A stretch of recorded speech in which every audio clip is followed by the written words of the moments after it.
We have a bit of a familiar face with us. BC NDP leader John Horgan. He's with us in studio today. Mr. Horgan, thank you so much for joining us on Business in Vancouver. Good to be here. Thanks for having me in. So, people my age, people Hayley's age, we talk to our friends. I think housing affordability comes up every once in a while. Okay. Let me ask you this, though. It seems as if the easiest way to address this is addressing the supply issue. You said you would work with different levels, First Nations, municipalities. What happens, though? It's a little politically untenable sometimes to increase density. A lot of municipalities may not want to do this. What happens if they're maybe not willing to sit down and address this issue with you guys if you form government? Well, I absolutely agree with the fundamental challenge in bringing down costs is always bringing on more supply, whatever that product might be. And when we're talking about housing, it's more than just a commodity. Of course, it's more than just a product. It's a place for people to live, fundamental to our success as a community. And over the 2-year period from 2014 to 2016, the benchmark price for a home in the Lower Mainland went up $600,000. And wages, last I checked, didn't go up by that same level. I wish they did. Yeah, no kidding. So when you say, tongue in cheek, that the biggest issue for young people and everyone in the community, housing prices, that you're absolutely correct. I believe we do have to work with all levels of government. I'm encouraged that the new federal government under Mr. Trudeau wants to get back into the business of housing. About 20, 25 years ago, the federal government kind of said that's not our thing. And now they're coming back. That creates more opportunity for constructive conversations between all levels of government to bring on more supply. Now, the question of density that you focused on is clearly a challenge in some communities. But in the discussions I've had with mayors and councils throughout the Lower Mainland, I've heard that there's a desire to complement increased density with increased investment in transit and transportation. But unless there's a deal between all levels of government to make that happen, we're going to continue to have gridlock and congestion, and it'll make it more difficult to bring on more supply. So you get the sense that the municipalities want to address this, but they have the power to do it right now. Why hasn't that happened just yet? And like I said, would you maybe be willing to override maybe some of the authority that the municipalities have? I believe the first order of business is to work with people. Put a hand out and say, how can we help? How can we make this happen? The current government is more in the business of pointing fingers, and that hasn't got us anywhere. I think first and foremost, I want, as a new leader of a new government, to sit down with those who want to work with me to get things done. And that, I think, is how entrepreneurs operate. That's how families operate. That's how communities operate. I do acknowledge, I'm not skirting the question of the challenges that some municipal governments have in certain areas when they want to talk about increasing density. But if you don't have a commitment to build the transportation infrastructure there to address that density, you're creating more problems in communities. So I think they go hand in hand. I want to make sure that we got the 10-year mayor's plan going on transit and transportation, and then we'll build from there. The BC Liberals have spent more time focusing on the demand side of the housing market. What are the BC NDP's plans? Well, I think my concern about the $600,000 increase in cost over a 2-year period is a result of speculation in the market. I remember, I think it was 2013, 2014, I read a headline from Bloomberg that said, get out of gold and get into condominiums in Vancouver. Now, when you see a headline like that, it strikes me that policymakers should be taking note of that and keeping an eye on what's going on in the marketplace. And the BC Liberals, in my opinion, didn't. We raised the issue. My colleague David Eby, who's been tenacious on this question, continued to raise in the legislature. What are you going to do about this? How are you going to bring on more supply? What are you doing to address the speculation in the marketplace? And the government said, oh, everything's fine, everything's fine. Some people just like to get up and whine every day. That was the dismissive approach that the BC Liberals brought to this question. So here we are now in 2017.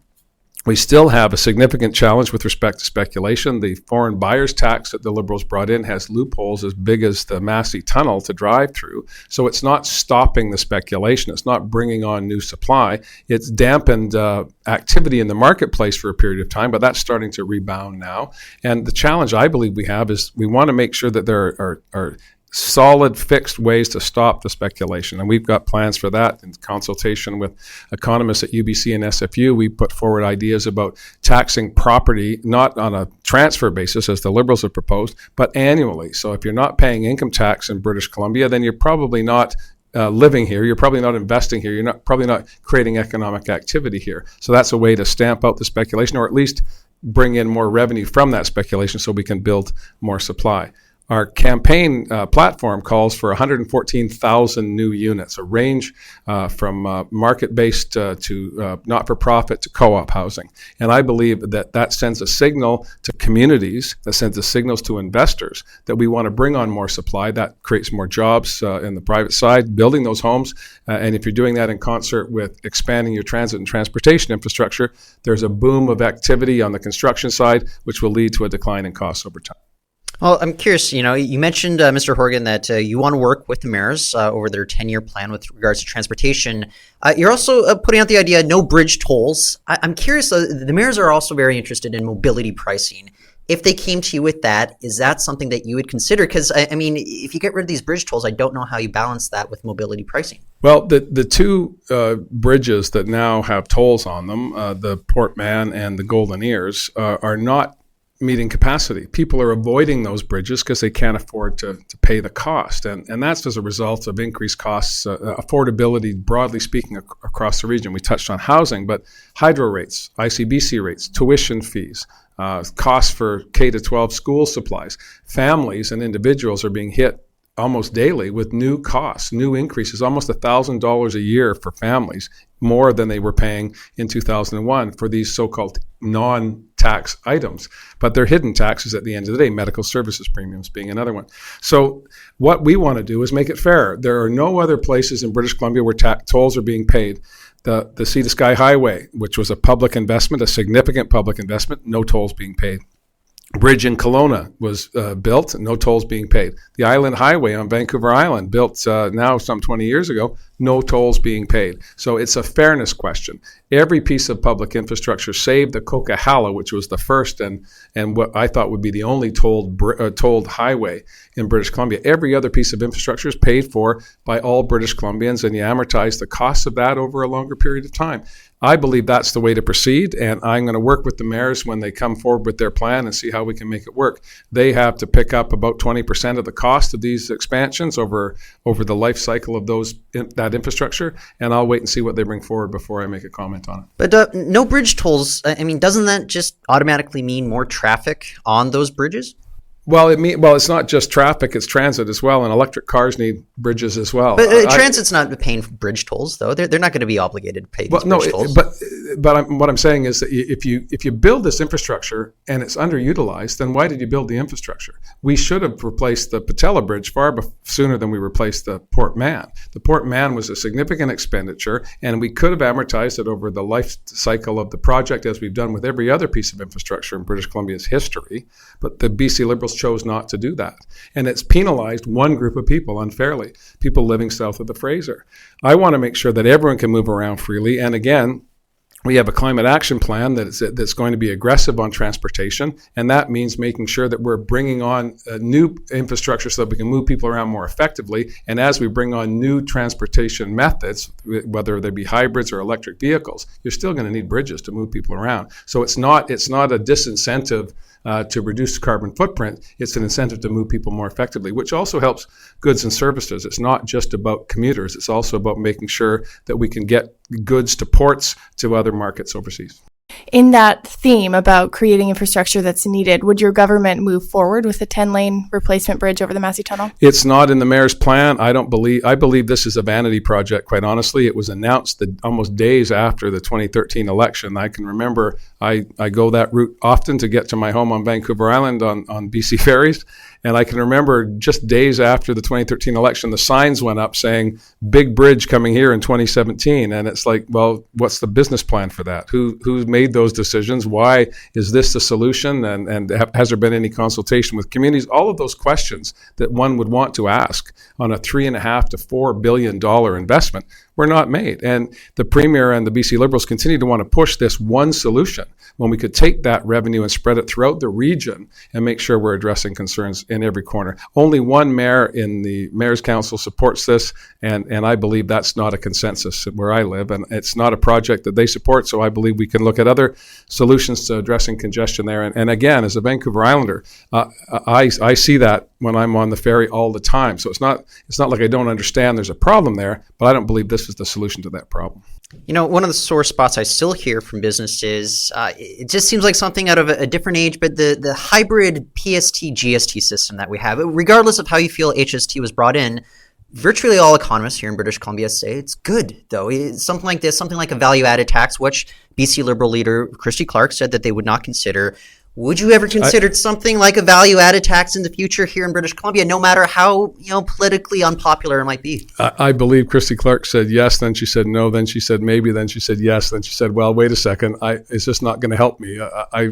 None less than Bill Vanderzam said just yesterday on another station that he's convinced that they're going to proceed with it. They weren't going to proceed with the HST either, and they did. I believe that tax competitiveness is critically important to industry, and it's important to British Columbians. But I believe you do that not by stealth. You do that by having a broader consultation. And the Minister of Finance did a consultation with industry on consumption taxes, but not with the broader population. And I think that was the failure of the HST issue back when it was there, and I think it's going to be the failure of Christy Clark's value-added tax as well. Do you like the PST-GST system? I like the fact that British Columbians want an economy that works for them. I like the fact that I've got a plan to reduce costs for people, because affordability is the number one issue wherever I go. We hit housing right off the top, and in the Lower Mainland, that's on everyone's lips. But across British Columbia, government is putting more costs on people, and they're reducing the services that they depend on. Healthcare, wait times in ERs, long waits for elective surgery.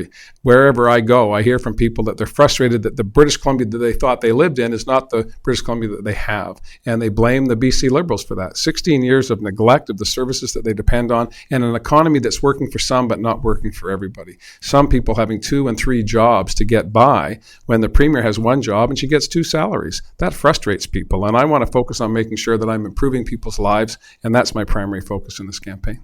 You mentioned a little bit earlier keeping BC competitive. The BC NDP has proposed raising the corporate income tax from 11% to 12%. South of the border, we're potentially going to see major tax cuts to 15% down from 35%. How does that keep BC competitive as a place to retain businesses and attract investment? Well, I'll wait and see what happens in the United States. Mr. Trump has had 100 days of chaos, it seems to me, rather than successes, and he controls all levels of the executive, the legislature, and all 3 levels of government in the United States.